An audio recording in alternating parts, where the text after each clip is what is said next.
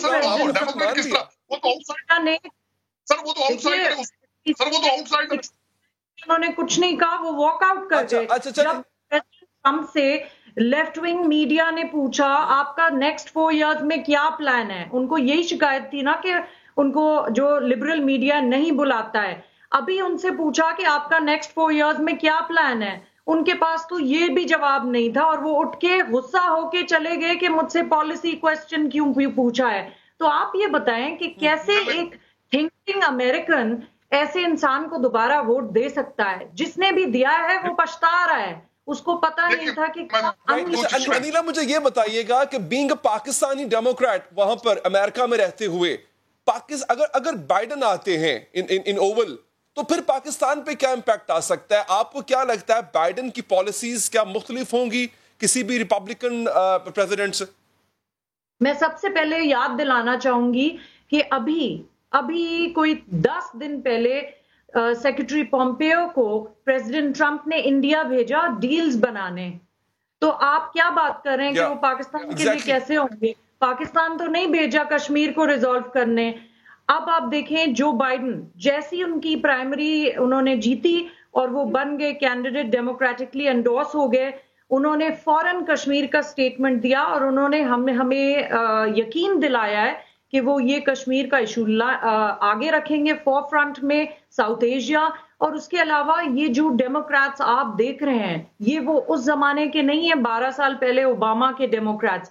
یہ ڈیموکریٹس وہ ہیں جو آج چاہے آپ کالے ہوں, براؤن ہوں, چائنیز ہوں, امیگرنٹ ہوں, ہر کسی کے لیے جسٹس اور ایکوالٹی مانگ رہے ہیں, جو کہ بیسک امریکن فنڈامنٹلز ہیں, ویلیوز ہیں. تو ہماری جو ڈیموکریٹک پارٹی ہے وہ دیکھیں ہمارے بڑے پرٹیننٹ کوسچنز ہیں یہاں پاکستان میں. انیلا اس کا جواب چاہیے ان کو. دیکھیں کیا سی پیک پر جو امریکی مخالفت ہے انڈر دا بائیڈن ایڈمنسٹریشن کیا وہ کم ہوگی؟ کیا جو بھارت پر جھکاؤ ہے امریکہ کا انڈر دا ٹرمپ ایڈمنسٹریشن کیا بائیڈن کے ایڈمنسٹریشن میں وہ کم ہوگا؟ کیا کشمیر پر موقف جو ہے وہ کم سے کم نیوٹرل ہو جائے گا under the new Biden administration اگر وہ آفس میں آتے ہیں تو؟ میں 100% کہہ سکتی ہوں وتھ فیتھ کہ جیسے ہمارے جو ڈیموکریٹس ہیں, ہمارے پاس انڈین ڈیموکریٹ ہے, انڈین امریکن ہے, رو کھنہ, آپ ان کو گوگل کریں, انہوں نے تو مودی کو کال آؤٹ کیا, انہوں نے ہندوتوا کو, ہندو امریکنز کو کہا ہے کہ ان کو ریجیکٹ کرو, اسلاموفوبیا ریجیکٹ کرو. جب ہمارے پاس نیو ویو آف ڈیموکریٹس ہے جو کہ انڈین ہیں, ہندو ہیں اور بول رہے ہیں for justice and equality, things will change. اس کے علاوہ آپ دیکھیں کہ کاملا ہیرس نے مودی کو یہ اپنی کینڈیڈیسی سے پہلے انہوں نے کہا وی آر واچنگ یو. ٹھیک ہے, آپ دونوں کا بہت بہت شکریہ. پروگرام کا وقت ناظرین یہاں پر ختم ہو چاہتا ہے. یہ تو اب وقت بتائے گا اور وقت بہت قریب ہے کہ جیت کس کی ہوگی اور کون پاکستان کے لیے بہتر ہوگا.